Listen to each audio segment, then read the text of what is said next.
how's it going out there, everybody? Hope everybody's having a great day. Welcome to Weekly Recap. Thanks for tuning in. I appreciate it. So let's break down Weekly Recap for the new people here. So I'm going to go over my week of operating a semi-truck. I'm leased to an 80-20 split carrier. I pull their trailer. I buy the fuel for it. They pay for everything else for it. It's included in the 80-20 split. And I don't talk about the carrier. You just have to do your research, find yourself a good carrier, because everybody has such a different experience. I hate to bring you over here. You not like it and, blame it on me somehow. So just do your own research, find your place that you like, you fit in, be my recommendation to everybody. So I'm going to go over a week. This is a full 7-day week. This is the last week of March 2023. And I don't go over my fixed cost. You have to put in your fixed cost if you're kind of giving yourself an idea of what it's like to be an owner-operator with this, or comparing your numbers to my numbers. You would have to put that in. I'm not going to put it in. Like I say, everybody's is so different. I'll go over the variable cost to kind of show you what a fuel-efficient operation spends. I have a 2016 Freightliner Cascadia Evolution I, and I get pretty good fuel economy. I think my last ifta was... I can't remember. I think it was 7.55. I'm not mistaken. It's time to get a new one right now.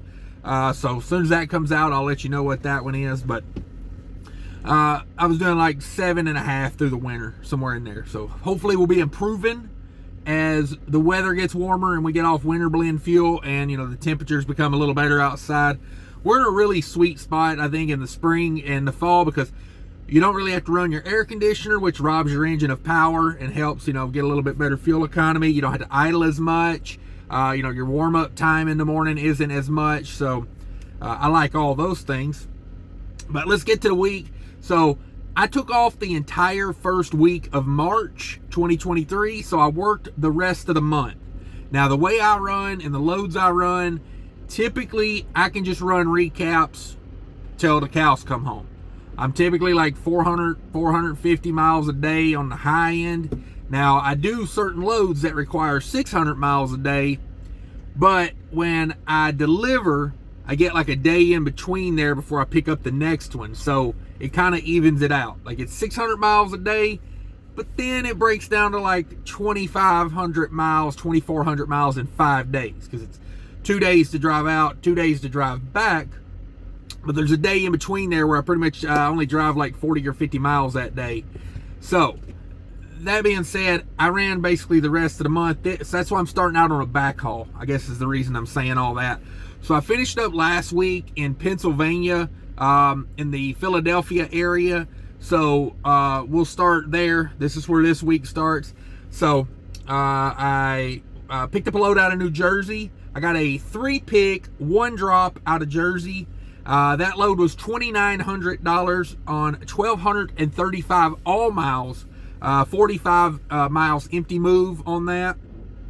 And yeah, so that's like, I did the math on that. It's like $235 a mile out of Jersey back to Minnesota. So I took it.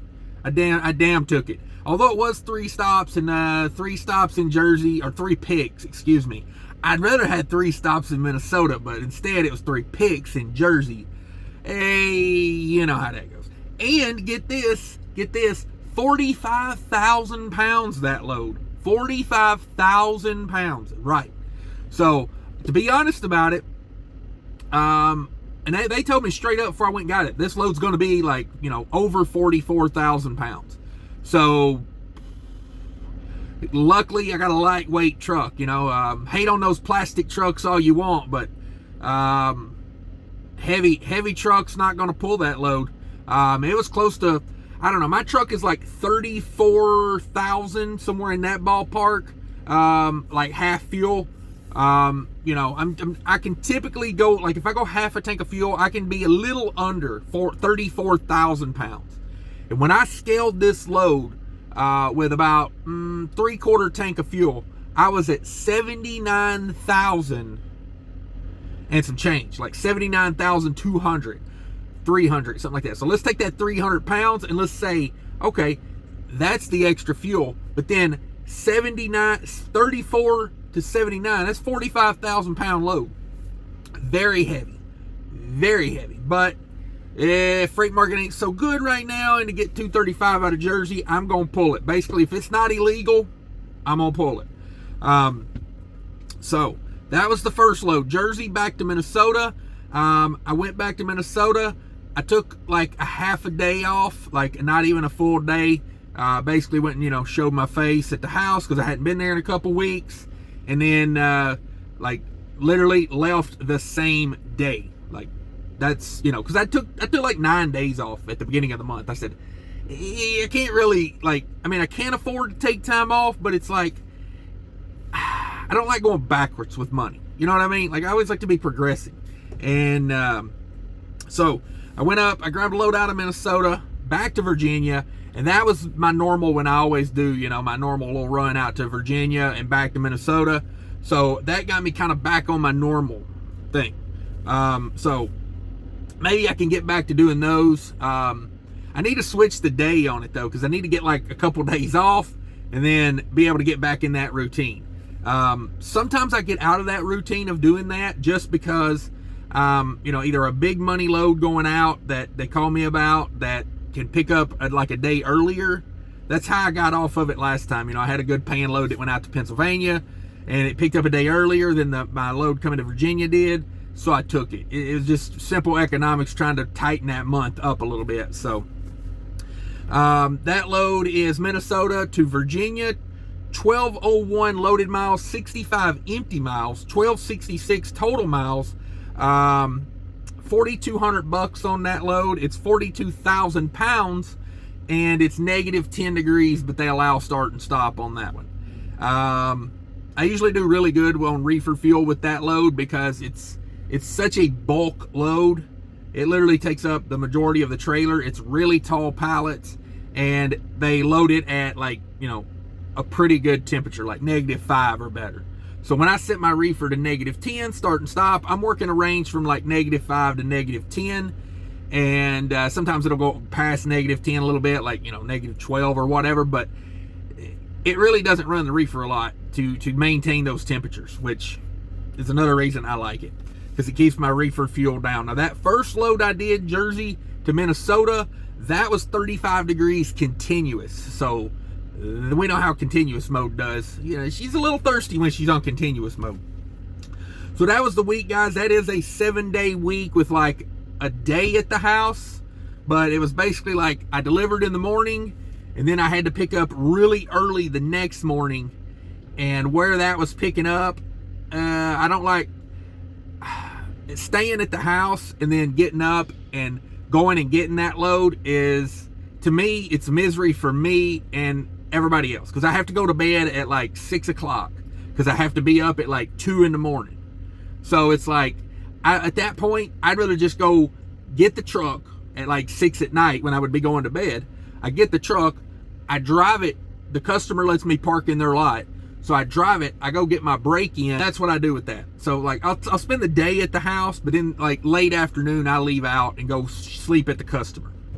Not ideal, but you know, it's trucking. You do what you got to do. You know, so that's the week. That's the running. That's the explanation of what all went on. And now let's break down the money. Let's talk about money. So $7,100 gross revenue for the week. That's spot on where I want to be. You know, well, I'd like to be like 12,000 to 15,000 a week, but you know, I ain't hooked up with the cartel like I used to be. So I do freight like this. I deliver groceries now.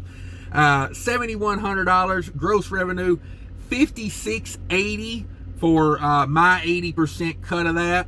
However, I did 2,501 miles, 2,501 for the week on miles.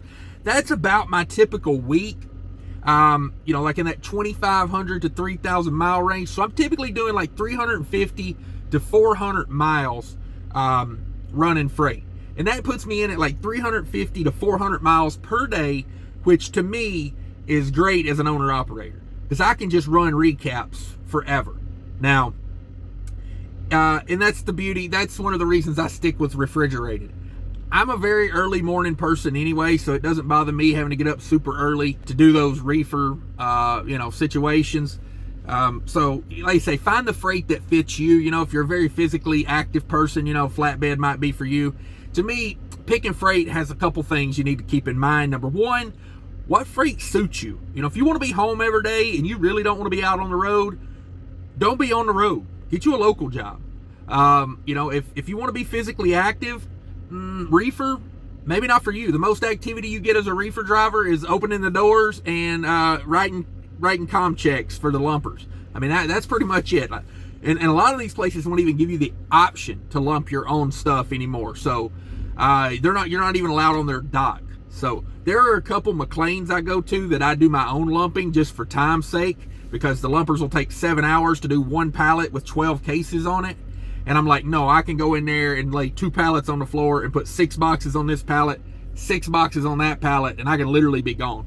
So, but yeah, pick the freight that works for you, and also the freight for where you live. Now, you know, there's certain areas that are hotbeds, you know, like Tennessee. When I lived in Tennessee, I was a dry van guy. There is so much dry van freight in Tennessee. It used to be. I don't know. I ain't lived there in 5-6 years, but with all the car manufacturing, you know, with Nissan, GM, Volkswagen, you know, everybody's down there. And then you go into Alabama, Georgia, you know, you got BMW and Hyundai and Kia. You got all that going too. Like, dry van freight was abundant. If you could just get hooked up with some brokers that had that car manufacturing hookup, you'd be great. So that's my take on it. You know, figure out the freight that works for you, where you live, and how you want to operate, and you'll be a much happier trucker, promise me. So 2,501 all miles for the week, 110 empty miles. I didn't do the percentage on that. Give me 1 second here. I can pop off a percentage for you on that. About 4% deadhead. That's really good in this market for me. 10% is kind of the goal of being under, but in this market, if we're over, we're over. I mean, who's turning down good freight if you got a deadhead 11%, right? Come on. 23.91 on the loaded miles. Now let's break down the per mile rate.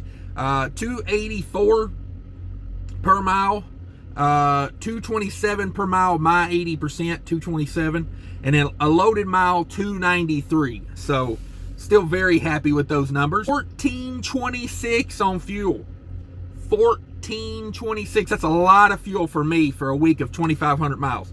Now, I will tell you, I did catch a fuel stop right before that last delivery, and I topped it off. It was like after ifta, I was like at 2.90 a gallon after ifta. Like, if I can get fuel under $3 minus ifta, and if you guys don't understand how ifta works, I got another video about that. I'll try to put a link up here somewhere for that to help explain ifta. But after ifta, because that last time I talked about fuel after ifta, somebody was like, how are you getting fuel for $2.90 a gallon? I'm like, I'm subtracting the ifta when I say that, after ifta. If I don't say after ifta, then I'm just talking about what I paid with my discount on my card or my Mudflap. So 14.26. I did fill her up right before the end of the week, so you know, this is what I bought, not necessarily what I used.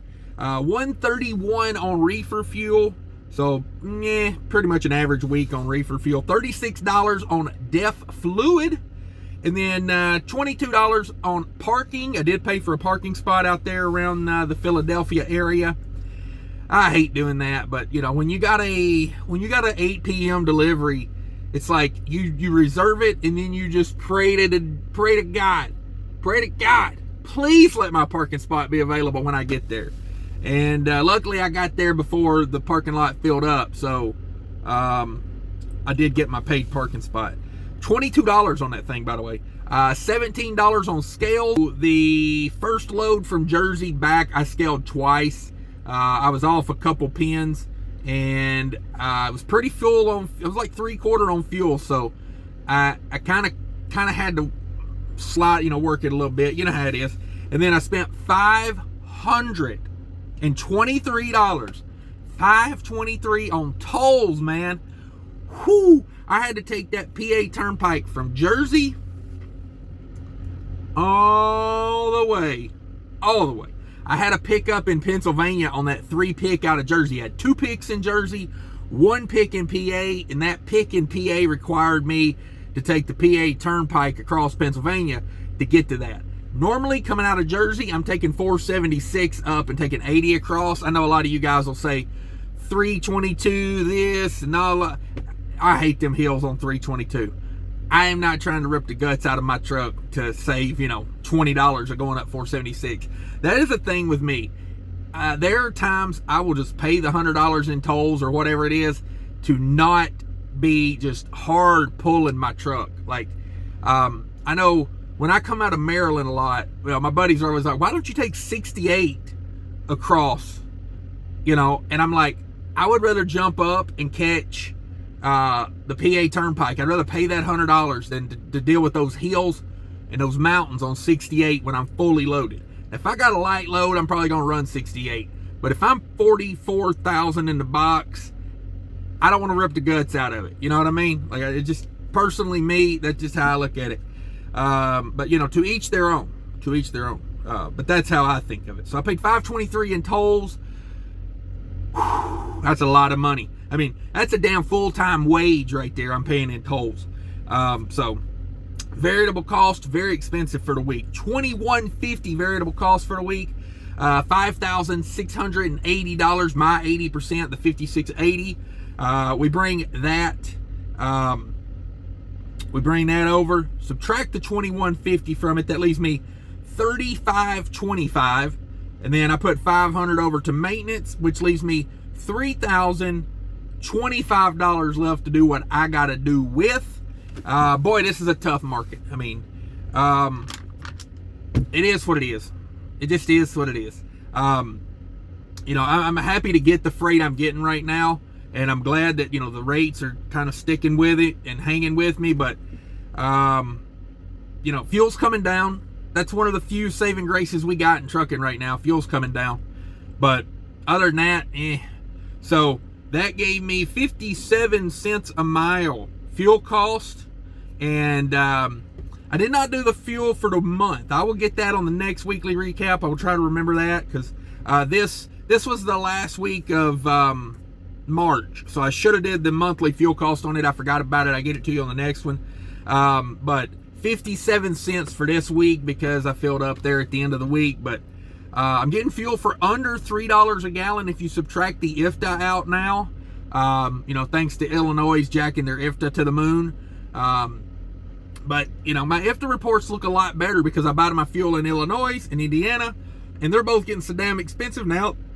I actually, do pretty good with it, because like Illinois, so much ifta, damn, I'm getting it under $3 a gallon now, so thank goodness for that. But yeah, 57 cents for the week. This has been Weekly Recap. Thanks everyone for tuning in. If you made it this far, do me a favor, smash the like button and subscribe if you're not a subscriber. At least think about it. I would appreciate it. Those numbers make me feel warm and tingly inside when my subscriber count goes up. And thanks everybody. I appreciate you watching. Take care of each other out there, please. And remember, people are more important than trucking. Bye. Hi, real quick, I want to talk to you about Mytee Products, spelled M-Y-T-E-E Products. Check them out. They got a great website loaded with trucker gear and trucker supplies. If you're a trucker and you're in need of anything flatbed related or toolboxes, they've got things for all genres of trucking, from flatbed, car hauling, reefer. If you're a trucker, they've got something you need, I promise. Go check them out. Use the link in the description down below when you shop, and be sure to put in save 10 to get $10 off an order of $250. Thanks for shopping. Bye.